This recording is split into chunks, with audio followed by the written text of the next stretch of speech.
I'm Megan. I'm CJ. And I'm Erica. And this is the HERPOD. Today on the podcast, we're chatting with Maddy Redekopp. Maddy is a mother of 5 children, both foster and biological. She is incredibly passionate and invested in educating people about the foster care system and advocating for the children and families within it. We are going to talk and learn about her why, what her family's journey looks like, and how others can become involved in supporting vulnerable children and families. We have so many questions. Let's get started.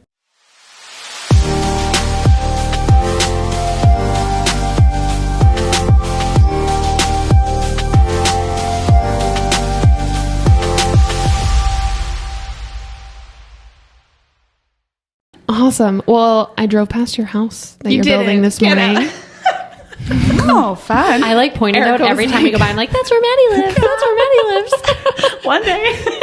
Yes. Did you see the Christmas lights hanging? No. It's Do you too have Christmas dark. lights on No, it's too dark to work in the morning, but my husband gets up really early to go to work. So he's like strung a bunch of lights to be able to see. Oh my God. Which is like very dreamy and moody in there in the morning. Well, I saw you did grass. You guys put grass down. We did. I was like, look at this. Those family photos were beautiful. Oh gosh. Wow. I know. It was amazing. She's amazing. Yeah. Shout out to Chantal. So obviously you are a mom. I am a mom, right? You have 5 kids. I do. Biological and fostered. And let's tell the listeners why you're building this new house and how you got into fostering. Oh gosh. I should start with, do you guys always want a long answer or a short answer? Just give us the podcast, so you can give us a little longer. Okay. Wait, what was building the house? Why I do this? Yeah, we're building a house. Because right now, well, I don't know, our house, okay, you guys are going to have to edit so much of this. That's Sorry. okay. Just go for it, girl. We moved into Erica's sister's house. Yes. And we're like, look at this big, fabulous home. It's going to be our forever home. Yeah. It's great. We only had 2 kids at the time. And there was room. There was like 3, 4, 5 bedrooms. So we're like, we're going to be able to live here forever. It's going to be amazing. And we're never going to move again. Because at that point, we had moved like 4 times because we just kept upgrading since we were married. And Tanner loves like a project house. And this was our first non-project house. So not only was it like a forever home, we didn't have to do anything. We just got to move in and it was lovely and beautiful. But then we got another foster child and then we got another one and then we got pregnant. And then we're looking at this very full home with 2 babies in our bedroom. We're like, what is happening? So what was supposed to be forever in this beautiful home was like, well, maybe we could build an addition. Like, that would be great. How fast was that after you bought the house that you were like, this is actually not big enough? Like a year and a half. Wow. Okay. And you're like, we're never moving again. And a year and a half in, you're like, You went from 2 kids to 5 in a year and a half. Within 1 year, we gained 3 kids. Yeah. Wow. I don't know the timeline. But I don't think we should expect you to know the timeline. No. And so that was one of your own and 2 fosters? Yeah, we got a son in December and then another son in May. And then Debbie J was born the following January. Wow. Yes, that was crazy. But awesome, but crazy. Yeah. So yeah, especially once we found out we were pregnant, we're like, oh dear goodness. So did you think that you could get pregnant? I didn't think I couldn't. Okay. I just never wanted to. Okay. It just wasn't the plan. Okay. So you were like, we're going to be foster parents? Yeah. Yeah. How did you start that journey? Well, I independently started it long ago. I just always knew. Okay, when I became a nurse, I actually really wanted to nurse overseas and kind of like start my own orphanage and be the like nurse mom of the orphanage and community. And it's like, it sounds so silly when you say it. That's an amazing dream. That was my dream. Yeah, I liked that nursing gave me the ability to not have to be a missionary, that I could support myself. I could go anywhere in the world and that I could still look after children. And especially when you're looking at impoverished parts of the world, nursing is such a great asset because not only am I like nurturing and loving them, I can meet their actual sicknesses and illnesses and the children and the families and the community. So that's really what I was passionate about. And when I was in nursing school, actually my last placement I did in Calgary at CUPS. I don't know if any of you are familiar. Nope. I'm from Calgary, but Okay. I don't know what's CUPS. Tell us about CUPS. Calgary Urban Project Society, and it's a inner city women and children's clinic that I worked in. They also have a just general walk-in clinic, but it's intended for women and children that are living in homelessness or in poverty or are working on the streets and whatnot. And we work hand in hand with them. And the coolest part was that in the women and children, it was also pre and postnatal. And so that was also amazing. And that just whole experience, it really opened my eyes and revealed that I don't need to chase children around the world when there are like so many children in need, right here. Literally, in our own backyard. And so then my thinking kind of changed from like overseas adoption to fostering in my home, like right here in Canada. And that was nothing I'd ever even considered before, but it was just, I just felt like God had said, whoa, Maddy, right here. There's a need right here and you can do it right here. And so that was cool. And so how old were you at this time? Oh, I went in, I don't know. How old was I? Like in your 20s? Yeah, like maybe like 23. Okay. Something like that. Yeah. You weren't with... Were you with Tanner yet? No, I wasn't. I hadn't met Tanner yet. That's why I feel like it was very much like this was like a me thing. And then when I started to date Tanner, it was kind of like, I'm already 100% certain about this. Like, there's no changing my mind. This is what I need to do with my life. And I need a partner that wants to do that too. And so it was not long into our relationship. And I'm kind of like a cut to the chase person. So. It's okay. I think most of us are too. First date topics for Maddy. It was the second. I waited one. And he was like, okay, here we go. Well, really, it was kind of like, okay, I don't know. I feel like I just like didn't really feel like wasting my time. That's so smart. Yeah. And so I was like, this is what I'm passionate about. This is what I believe. And this is what I feel like we're called to do. And what about you? And so he actually was super cool about it. And he's like, well, I've never considered it before, but yeah, like, I think that's something cool. Like, I think I could do that. Well, sorry. And isn't his family? Yes. Like, they have a lot of background with. So his dad grew up with, okay, let me, Adopted? 1, 2, 3. Okay. 1, 2, 3, like 4 fostered into adopted siblings. Okay. So Tanner's aunties and uncles are all like adopted, and it's like very much a part of his family already. So that was really, I didn't know that at the time. But it was a natural fit. Really cool. Yes. Yeah. And so, yeah, he was pretty cool about it. And then, you kind of revisit it so many more times as you continue to date. Like, hey, by the way, like I mean it. I'm serious. I don't want to have my own kids. I just want to foster. Like, yeah. Okay. And then like a couple of months later, like, hey, like I just want to make sure, like, I'm not. And so I don't know. Can you just sign this document that states we've talked about it? Right.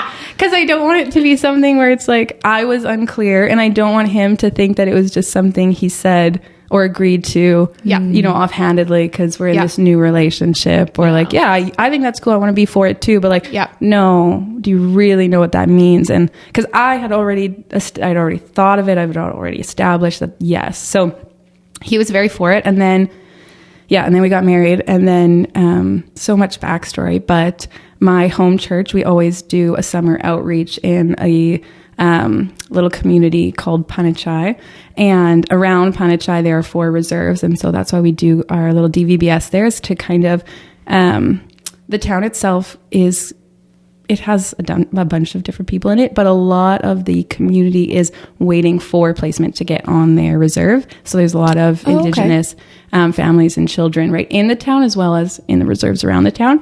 And our oldest daughter, Savannah, her family is from there. And we'd been going there since like 2012, maybe 2013. Wow. And so I'd known Savannah for almost her whole life, since she was 2.5, and her family. And so then that summer, Tanner had just been married. Tanner came along to our summer outreach in Punachai, which was awesome. And Savannah's mama wasn't doing so good, and we had talked about.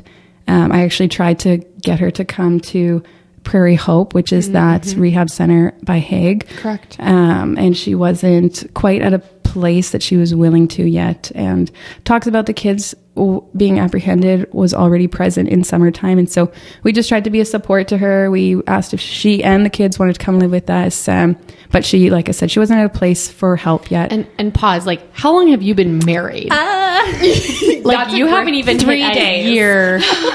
No, we were like 6 months married. Like 6 months married, and they're like, their honeymoon, actually. Do you and your kids want it? Like, to me, I'm literally like feeling emotional about it because I'm like, I cannot imagine I don't know. being young and being like, also now we're gonna like let these people come and live with us. It's just, I don't know, when there is a need that you can meet, I don't know, you just do it. And Tanner we matched personalities in that way that we are both like very willing to just like do the hard thing. Yeah. And I don't know. I think maybe it was naive. Like maybe we didn't realize it was the hard thing. Like it had they, but Totally fair. so yeah. And then we went home, obviously.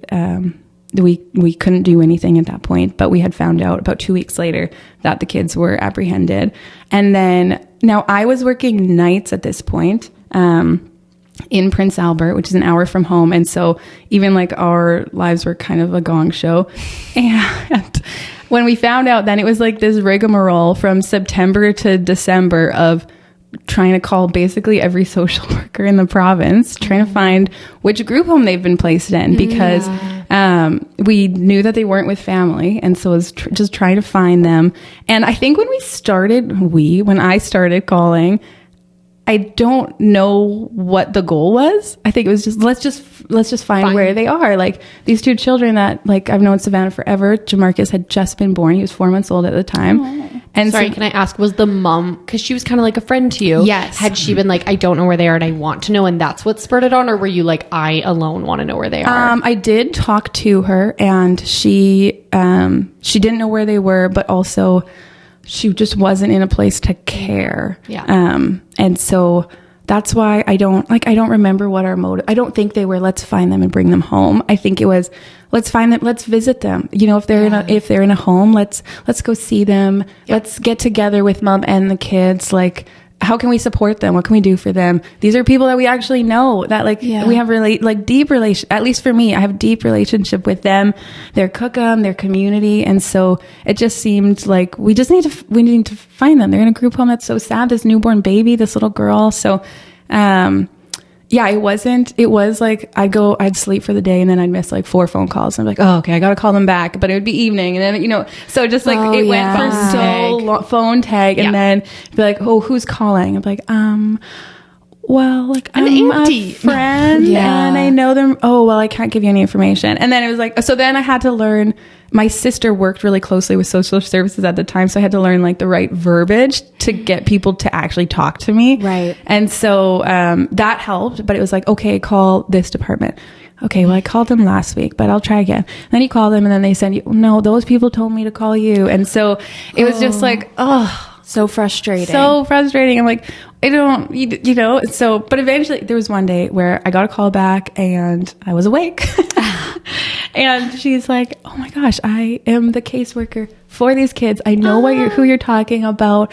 They've kind of just been sitting, with no contact. And we're like, oh, I want to contact them. And that was December 6th. And then we went and visited them on December 17th. Yeah. And then they came home with us on the 24th, which was... That's fast. Wow. So crazy. What did that process look like? It's like, we want to provide a stable environment for them. Yeah. Or I guess I don't know anything about the foster care system. So I would assume that there's a lot of hoops to jump through. Totally. And Tanner and I we look back on that and think, how did that happen so fast? In that time, we did have a place of safety, it's called, where they come and look at your house and make sure that it's safe, that there's places for the kids to sleep and kind of ask you what your plan is.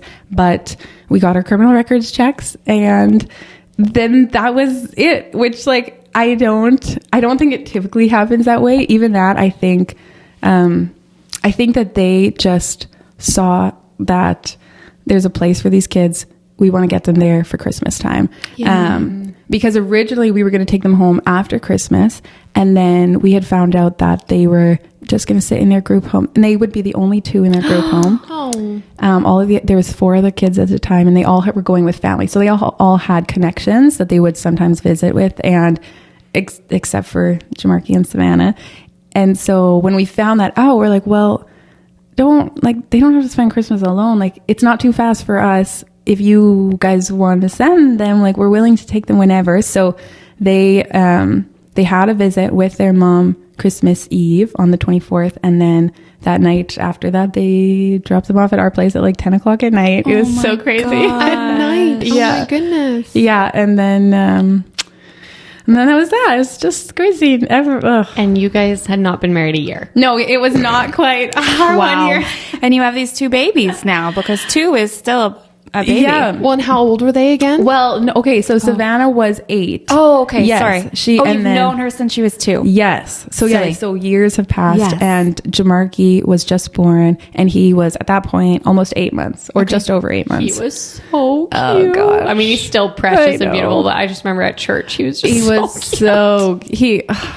Tanner and I constantly argue if he was cuter, or now we have another little boy who's also so cute, and we're always in a debate which one is the cutest little baby. And I mean, I feel like since they're not my biological children, I can say that because I'm not like biased. Like it's no reward to me. I just have the cutest children in the universe. They are so sweet. So can I ask now, like, are they still foster children to you, or have you adopted them? Right. Or what does that look like? No, it's I asked this question to Maddie. I think every time I see her, I'm like, explain to me what's going on. It's such a sad, sad to me, but not sad. Ugh. There are foster children. So yeah, there are foster children. In 2019, a bill was passed that pretty well made it impossible for white people to adopt Indigenous children. Okay. And the intent was so that Indigenous children would more likely go back to family, or go back to their home reserves, or remain in like-minded communities and culture of their heritage. And so I can understand that. Very good. I think it's a beautiful bill, and I think it helps Indigenous communities take responsibility and have be empowered to take responsibility of keeping their children with their families and communities. And have support for that. Yes, totally. What we've run into and encountered about the aspect of that bill that I feel like maybe was overlooked was these kids have been with us 4 years now. There is no community or family that is likely to go back to. And Savannah last year asked to be adopted. Not anything on our radar. Like we didn't ask. We didn't bring it up. We knew this bill has happened, so we don't ever talk about that permanency because in our minds it's not an option. Right. But when Savannah asked to be adopted, Tanner and I were kind of like, we'll do everything that we can. But talking with a social worker, even that, it was like, well, yeah, but that can't happen. And like, well, there has to be something that we can do. Like, it's been this long. There is no family. There are no aunties. There's no one. Well, and the backstory is that Savannah's mom has passed away. Yes. Yeah. So 8 months after they were apprehended, her mama had passed away. And then since then, there hasn't been much contact with her dad. And we see her cookum all the time. And her cookum is very for her staying with us. She has other grandkids of her own in her care. Okay. And so she is just happy that they're with us. And again, I've known Cookum for a really long time, so I'm not a stranger. We visit as often as we can, and it's like she's happy with the maintenance of this placement. So like even that is Tanner and I find that frustrating, that we have the support of her biological family and she's at an age that she's requesting it, but still it's kind of like, well, this is the bill and that's the way it is. There's no like you know, you walk through this many steps, Yeah. right? Like to be able to have them placed within their own community. But if you get to a physical point where they can't be, right, like an option. Yeah. It's a bit of a legal, you know, charade, and it's a very long process. And then more backstory is right now, okay, I don't know the right verbiage, but like the Indigenous community of Saskatchewan is trying to make their own children's social services right now. Okay. So there's kind of just like a red light on any movement until that is founded and finished, and then they can take over and kind of, so I'm assuming when that's done, we could like take our case to them and be like, hey, this is all of this is who supports this placement, can she be adopted, and just have like permanency and be done with the system. But that I think will be like years to come. So otherwise, if there is no option for adoption, and then so you say permanency in the system, what does it look like now as far as the kids' like journey in the foster system? If they're in their, you know, if this is their forever home, how, like, what's the difference in saying that legally versus, I don't know if my question's making sense. No, I understand what you're saying. So legally, they are not ours. They are legally the government's right now. Okay. And we are just caretakers. And so for the rest of her life, she will legally be a ward of the government, and we will just look after her.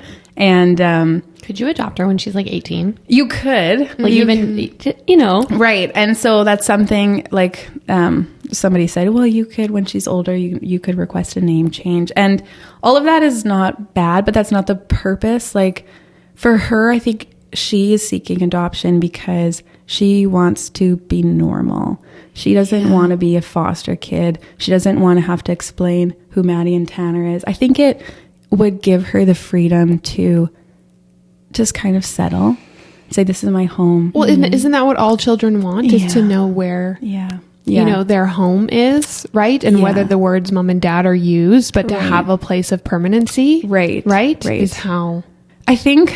Well, and then with that, outside of just like the permanence of saying, this is where I am, I'm not going anywhere, this is home. There's so many visits every month. There's so many approvals. Savannah wants to do this, and we'll have to ask your social worker. And so, and I think that's a big one.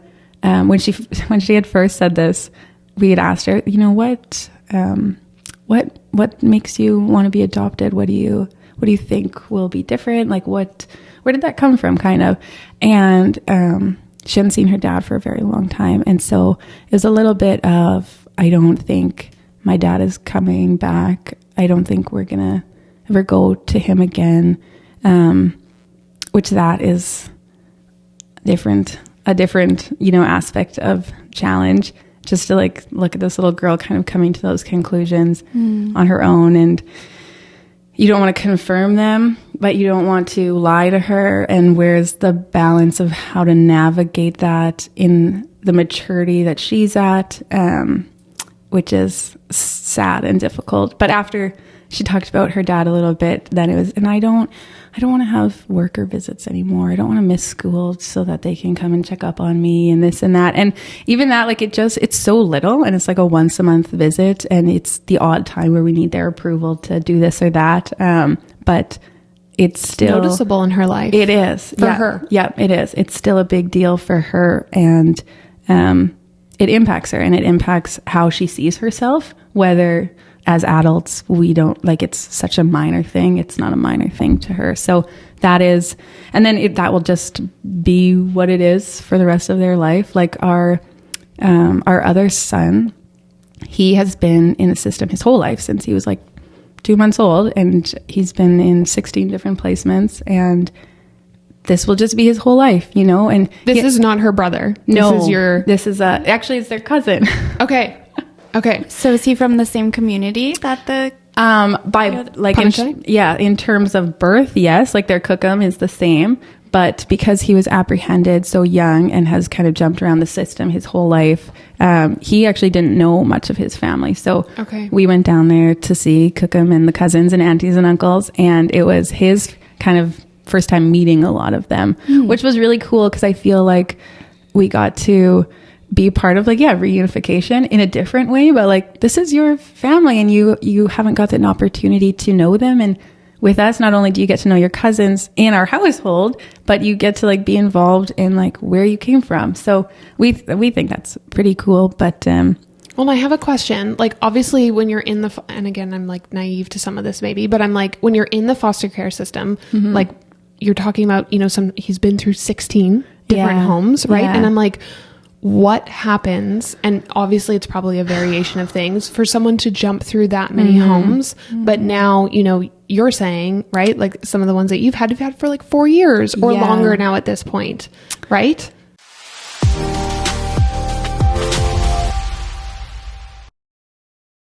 Oh, hey everyone, Erica here. I'm a huge fan of Canadian company Poppy Barley. You'll catch me wearing their stunning and sustainably made footwear on the daily, and I just pulled out my Poppy Barley gloves because 'tis the season. It's also gift-giving season, and Poppy Barley's small leather goods make the perfect giftables, from men's and women's leather gloves and belts to passport holders and luggage tags to wallets and wristlets. There's something for everyone on your gift list. Not only do they produce ethically made, fashion-forward, and functional footwear, they are a certified B Corp and people-focused company, which makes us love them even more. You can find them on Instagram at Poppy Barley, POPPYBARLEY, and head to poppybarley.com to start shopping or adding to your own wish list. Now here's the deal, guys, so turn it up. Take $25 off your order of $150 or more with code HERPOD at poppybarley.com. Happy shopping, friends.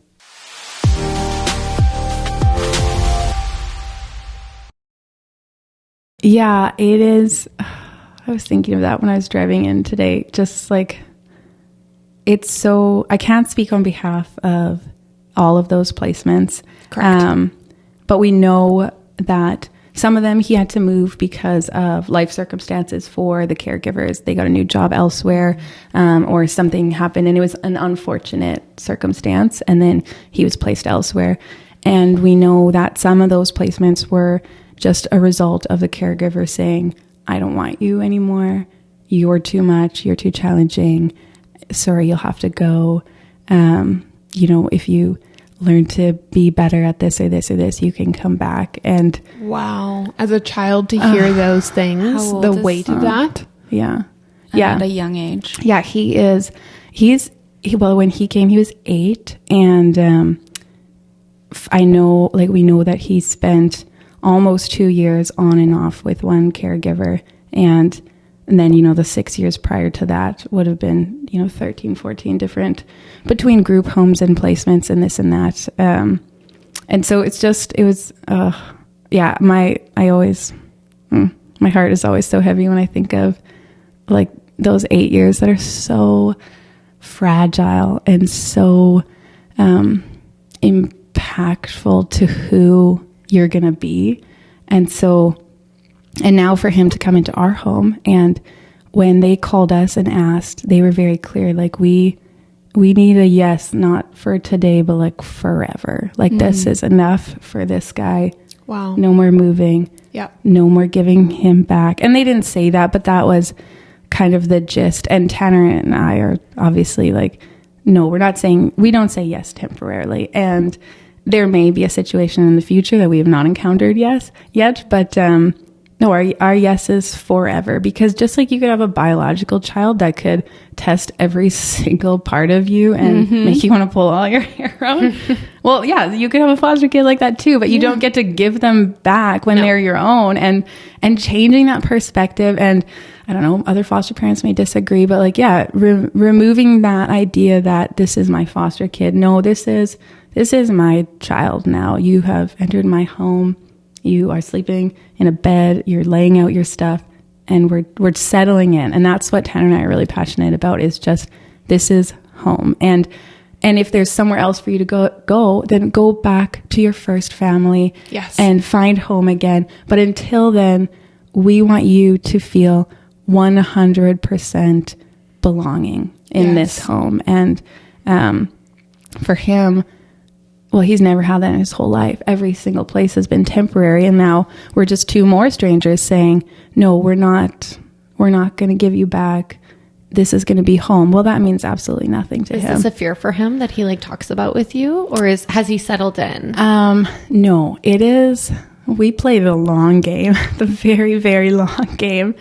And every minute of the day, whether we know it or not, we are rewriting the lies that they have convinced themselves of. And Maddy, that's powerful. That's so powerful. I have like tingles. It's just he like every action, every word, every unspoken body language that they see will either affirm, nobody wants me, nobody cares, I'm not lovable, I'm not special, or will challenge that belief that they have decided. And we see that with both of our big kids, but Savannah different because she's been here longer, and like I said, I really do believe has settled into this is my home. And for him, he's not there yet because his history is so different. You know, Savannah came not only apprehended, but I wasn't a stranger. I was a very familiar face. We had a long relationship. I have stories that I can tell her when she's a little girl. You know, like there's so much. But for him, we were just strangers. We know nothing of him besides what was on paper, what was passed to us from a worker. And he knows absolutely nothing of us. And we are still, it'll be 2 years this Christmas. But there is so much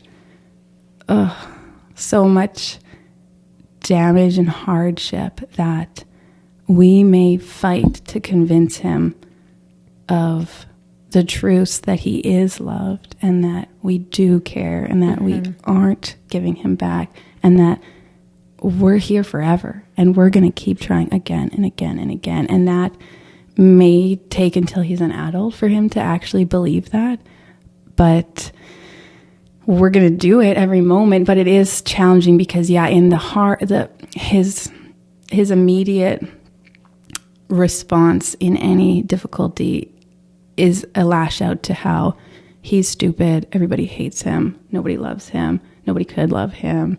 And then, we try to affirm him and it's no, you don't, no, you don't, no, you don't, no, you don't. And it doesn't matter what the argument is. That's always the root. Yeah. It always comes back to that same thing. And so it's something that Tanner and I we're not great at. We have learned that like every little thing that we say and do we'll either affirm that or rewrite it for them. And it's I would say one of the biggest challenges is trying to convince them that is a lie. And the truth is that you are so valuable, that you are so loved, that you are so cherished, that you were created with purpose and not for our home, but for a whole life outside of this house one day. That is so important. And that is so hard when, for him, the last 8 years have told him the exact opposite, that I'm not good enough. And that is the most heartbreaking thing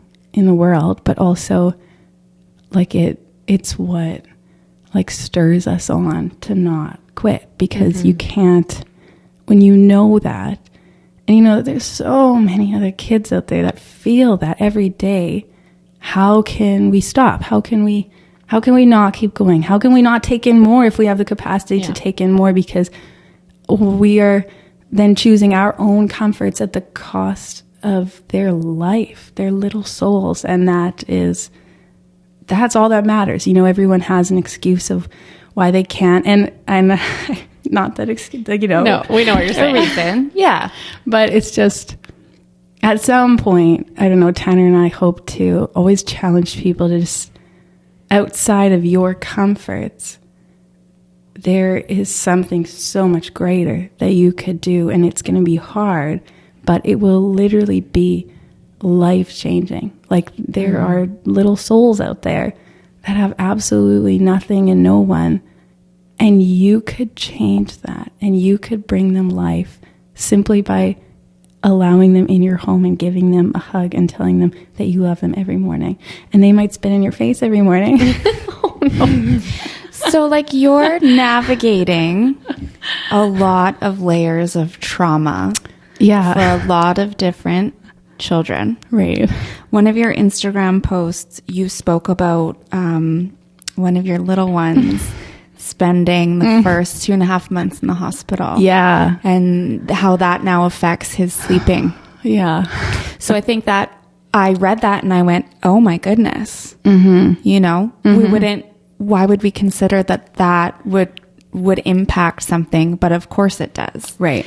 So my question, I guess, is like, how do you even begin to navigate the needs from the trauma responses of these children while not burning out and still being present and That's a great question. She's like, The TBD. I don't know. Let me get back to you Ask on my that friends how I'm doing. yeah. But do you want to know what, if I can say anything about Maddy, like Maddy and I, we didn't say this we've kind of alluded to it, but Maddy and I actually live in the same town, which is so great. And Maddy's just one of those people who, when you see her, she's always like, and I know that we can be like, you know, she's always bubbly or always, but you're so real with people too, that I have always felt just that you like say it like it is.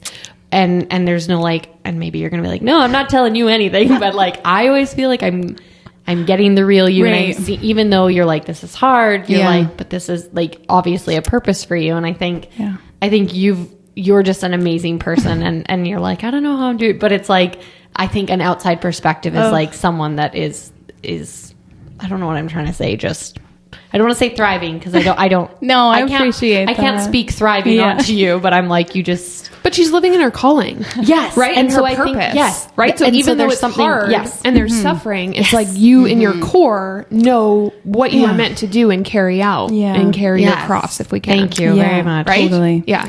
No, I appreciate that. I'm trying really hard to be authentic. I think we talked about this at the beach. Yes. And the balance of what does authenticity look like, and inviting people in safely, but being your true self and speaking that, and it's okay. Like, oh, I'm tired of the great. We're all great. Like, oh gosh, Great. We're not all great. Are the two things people say. I'm busy. I'm great. Yes. Well, and Megan said something about your account today, which I thought was, we were talking about, obviously we were like talking about you before you got here, and we were talking about you, and I had to so many times be like, I'll just let Maddy tell you guys, because I'm so excited about you and I'm so excited about what you're doing. But what did you say about her account? Well, Megan basically said, like, what did I say? Tell me. I'm going to get it wrong, but basically like the way you're sharing your journey, like you can tell I saw, like I said, as someone who's consuming the content that you're putting out, you are so authentic and respectful and true in what I've seen. And I obviously can't speak to the day to day, but you know, you speak about reunification, and you speak about spending time with their first families and how important that is, and the navigating of, you know, he's not sleeping. Sometimes it's once a night, sometimes it's 25 times a night. And I know I have one child, and night times, you know, were challenging, but to choose that with such purpose is commendable. I mean, I don't think there's a word big enough for it, but it's, you know, you're not putting on. Oh, thanks. Which I appreciate. And I don't get a savior complex over not here. at all. You're not like very humble. Yeah. Yeah, you're not like, look what I'm doing. You're speaking about your children in this really beautiful, honest, raw way. Well, advocating and bringing awareness in such a beautiful way, right? That you're inspiring all of us. Thanks. I appreciate that is my goal. I want to make people just see it as more than, you know, I kind of feel like foster care gets a bad rap. And so that's really kind of you guys. I really appreciate it. So how do you find it? How do you find that reset in yourself? Because I mean, you're human. We're all human. So when little one comes for the 25th time that night, which has happened, right? But you know, you know, and you had spoke, like, people are like, he's big enough to stay in his own bed. He's big enough to cry it out. And I'm kind of a mom that's like, mind your business, because I'm going to do what I'm going to do, what works best for us. But you're like, I recognize that he probably is big enough to sleep in his own bed. And so when it's the 25th time and you know, deep down know this is a trauma response, but how do you find it like, okay, you know, like as a mother, I'm just like, how do you dig that deep? Yeah, seriously. So often. She's also a personal trainer though, so that might play into some of it. She's like, I can dig deep. But you dig that deep. You dig that deep, not just for one child. Yeah. For all your children. Mm-hmm. How do you find that? I think that it is, I think that God is really good. Yeah. and he is our sustenance, really. And it sounds so cliche, but it does. It comes down to, and on those, difficult, very loud, sad nights, there's always like a moment of like, stop, please. Like, I'm literally right here. I'm holding you. I don't know what else you need. And Tanner is a great partner. Because I think that he's really good at sensing like, okay, I'm going to take over, or vice versa. Like, hey babe, like you need me to, you want me to do it now? Tap him. Yeah. So I think we've become actually way better at that. Recognizing like, okay, her love is steaming out and I should give a try here, or vice versa.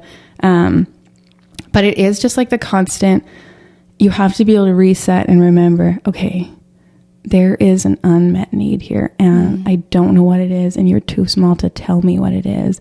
And if all I can do is stand here and rock you while you cry, or you don't cry, so I'll just stand here for hours and hours and hours. It's just remembering that this is just what you need in this moment to feel safe. And and the goal is, okay, I'll do this for as long as you need, as many times as you need. And I don't know if it's going to be like that with Debbie J, because she's our own now. And so like what the differences will look like, but might be a little bit more tougher on her. Possibly. Sorry, girl, cry it out. Also, you're the youngest. Figure it out. So, I mean, you spoke about Tanner here, and I'm so curious because I remember the day Cora told us that you guys were adopting, and she fostering.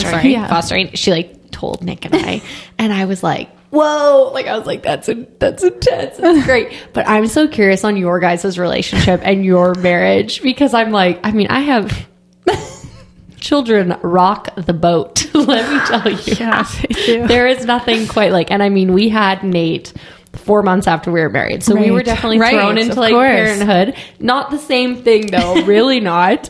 But I'm so curious on your relationship and how you have, maybe you're sitting here and you're like, pass, but I'm this part isn't as pretty. No. Well, is it ever? We'll have to have Tanner on next. Oh God, he's passionate about this. I don't know if he'd be a good candidate. No, our marriage, it's good. Yeah. He is the best foster dad in the whole wide world.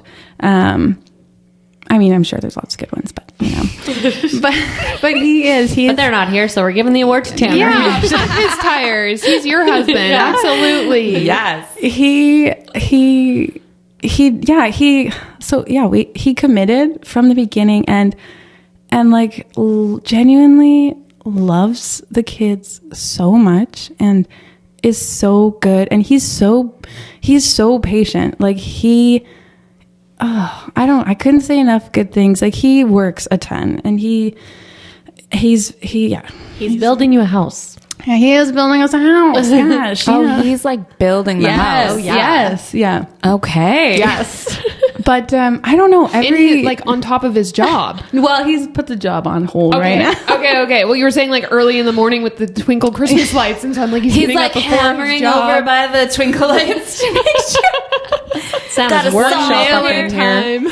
No, he's amazing. He's so amazing. He's so good for the kids. at the beginning, we struggled hard because, well, he would actually say, I've heard him say this before, that getting the kids was actually the best because we stopped fighting with each other. And then because we were fighting with the kids so much that then we were like on the same team. You became more partners. Yes, it's silly to think about, but it's also very true because also when Savannah came, she had a huge aversion to Tanner. Just hated every piece of him, hated his presence. Bad. Like, he would just walk in the house and 0 to 10 for her. And so, which I think speaks to some of her own history. But it took a long time. And so there was just like, we would fight, her and I, over, day-to-day random stuff. Like, she's just been taken from her home and now she's here with us. So there's tons. And then he would come home and they would fight and he wouldn't, and so that was hard. And it took a long time, but it did make us support each other better. And then every time we get, another child or another life circumstance changes, I feel like always are learning to partner better and learning each other's strengths in this crazy game that we're doing, and how, like what Tanner's really good at in the areas that, okay, babe, I need you to step in on this one, or, and for him, especially now as things are getting crazy, coming home from work and not, having his own time, but recognizing like, I need a minute, and stepping in and saying like, okay, like, do you want me to take the kids? Do you want me to make supper? What is it that you need from me right now? And even with, like overnights since Debbie J was born, okay, I'll do baby girl, you do baby boy. And if need be, we'll switch at some point. But like, we've kind of figured out the routines, and he's like so willing and so because do you have 2 babies right now? Well, I say he's okay. I think Benny's a baby. He's 1 and a half. He's all okay. That's anything under 2.5 still. Yeah, baby. In my opinion. I consider myself a baby. So right? like, totally I call my 6-year-old my baby, and he's like, I'm not a baby. I'm like, you're forever my baby. Absolutely. Right. So not a baby, but he is like, I don't know, it feels like he's still a baby. He requires a lot. Well, okay, so then I'm curious, when you found out you were pregnant, like, what was your reaction? What was Tanner's reaction? Because I remember talking to you once, I think might have been at your wedding. I don't remember. Right, because you had said you were like, I'm not going to have my own children. I remember this. Like, I remember you being like, you literally said, there's so many other children to love. Like, let's just do that. And I was like, that's beautiful and amazing. And then I found out you were pregnant, and I was like, hold the phone. What? Spill the tea. Head to Mike. I think we all know how Tanner and Maddie's relationship is going. Oh gosh. I think there's some good parts, guys. I think so too. We stopped sleeping together. Separate houses. The new house. He's actually building a duplex. He sleeps under the twinkle lights. That's why we put them in. Oh gosh. No, that was actually in like full like honesty, and I don't want to. That's what our podcast is called, Honest Everyday Rambling. So give it to us, please. I cried a lot. I was so sad. We were both pretty sad. And babies are wonderful. New life is wonderful. I don't diminish any of that. And she's the greatest. She's adorable and precious. And I do feel like, the Lord gifted us something that we never knew that we wanted and would enjoy. And it's been so, so beautiful. But, just the thought that like, it was kind of like, why? Like, we don't want our own. There's so many, and one of ours takes the place of another that is sitting out there. And that was, that sucked. And my mom was still alive at the time, and I had gone over to tell her, and I feel like she really got it, because I just cried, and she just like instinctively knew these are not happy tears. And she cried, and it was okay. Like, I felt like I didn't have to pretend like I was pumped about it. And it was hard, and it took like a good chunk of time for me to just like wrestle with the Lord and be like, yeah, like I'm gonna have the baby, but like it just sucks. And I don't understand why when like, that our heart is so for this and we're just trying to serve you, Lord, and look after your kids in the best way that we can. And then, and then that happens and it kind of feels like, it just throws you for a loop. We were very confused. But it also was awesome and beautiful and, having a baby, and we had a home birth, which was awesome. I never knew that. It's so cool. Love that. Save that for another episode. Yes. She's coming back for round 2. I want a whole episode on home birth. It was awesome. But, and so in Debbie J's, in the pregnancy and birth and having her, so awesome. And I feel like, I got to experience something that I never wanted, but was so amazing. Yeah. And like now I think if we ever got pregnant again, it'd kind of be like, but it'd also be like, okay, it's going to be okay. I think a big fear of mine was the mixing the bio and the foster. You just hear so many unfortunate stories, and because it wasn't a desire of ours, we just didn't even want to go there. And I was really, really nervous and afraid for how our oldest would take it. Just Savannah. Yeah. And I didn't want, we just make so much progress with her, and with her safety and home net and security. And I didn't want that to take away. Did it play out differently than you thought it would then? Well, yes, it did. In the long run. It was really ugly at first when she found out, and then, luckily babies sit in you for so long. So there's a lot of time to get used to it. And especially once we found out a girl, I was even more afraid because I'm like, oh, she's our only girl and it's so special to her. And that was something that my mom actually just always loved on her extra because she was the only granddaughter. And, it like kind of became a little piece of her identity in a good way. Like it was whatever. And then we found out we were having a girl. It was like, oh no. Like we're just taking from her again.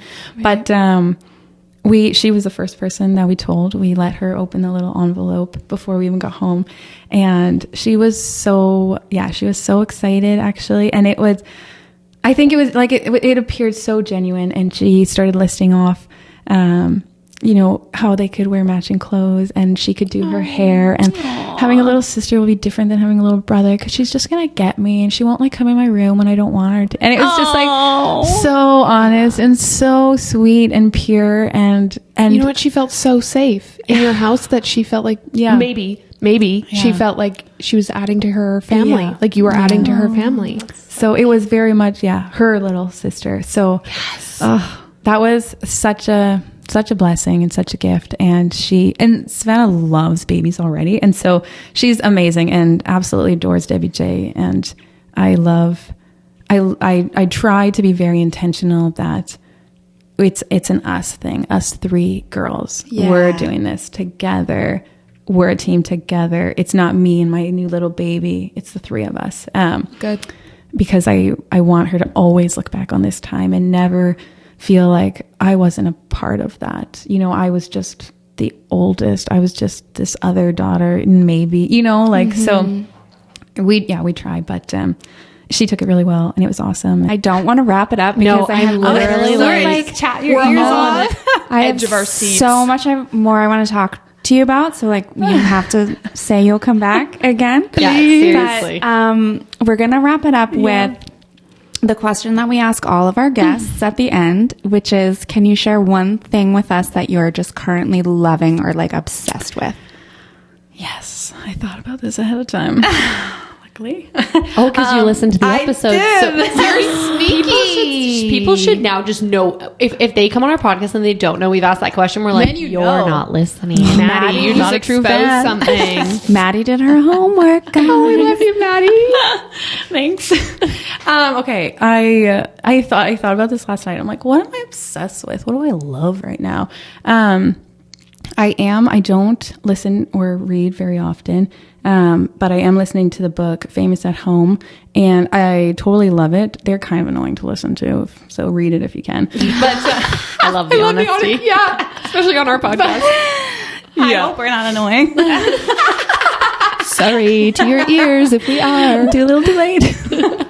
But such good content. I think for, like a long time, it's like, you're always trying to be somebody.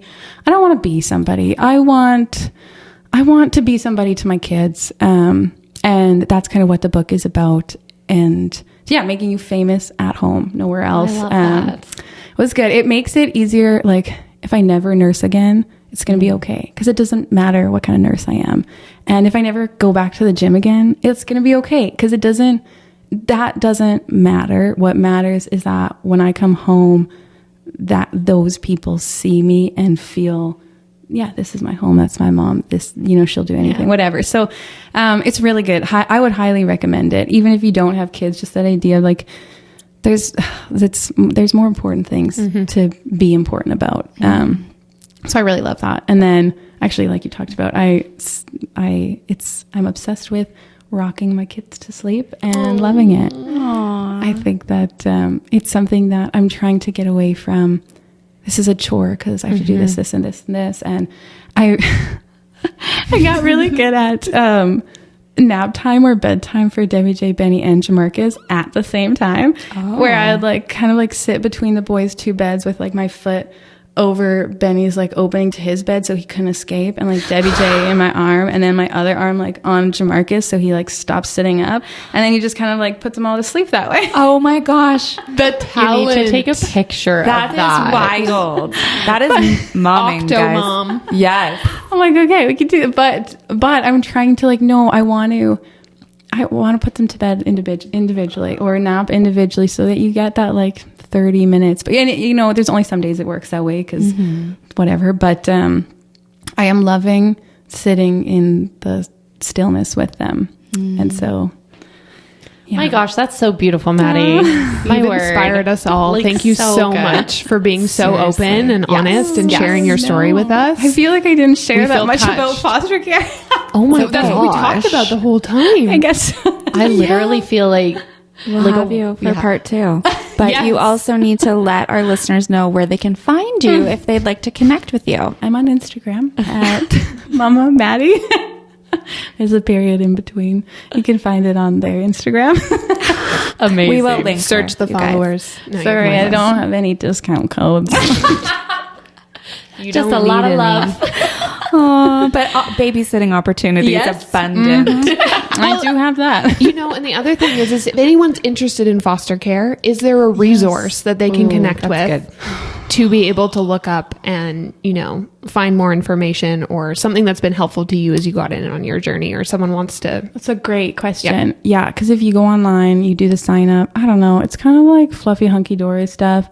What you should do is find someone that fosters and talk to them, because it just will, you just need the real life stuff. And so to be able to ask real life questions and actually hear, these are the amazing, awesome aspects, and these are the things that are going to be super challenging. And you have to, like, I used to think, I just need to talk about all the good things so that more people foster, and then they're going to love it, and then everything will be great. But really, no, you have to know the ugly, crappy side exists, because otherwise you'll go into and you'll quit right away, and you'll think, well, nobody told me about that. Rose-colored glasses. Totally. Right? And I don't want you to quit. I want you to do it, and I want you to persevere and get through the ugly, hard stuff, because it's worth it. There's so much. But so find someone or message me. I was going to say, just message Mama Maddy. Yes. She'll be happy to answer your questions. I would so love to talk about it and tell you why it's the best. Thank you again so much for being here with us, Maddy. Thank you guys so much. Appreciate it. Yay. Thank you, everyone, for joining us on this episode of the Her Podcast. If you want to follow along with us, you can find us on Instagram and TikTok at its.her.podcast. We can't wait to see you there. Bye. Bye.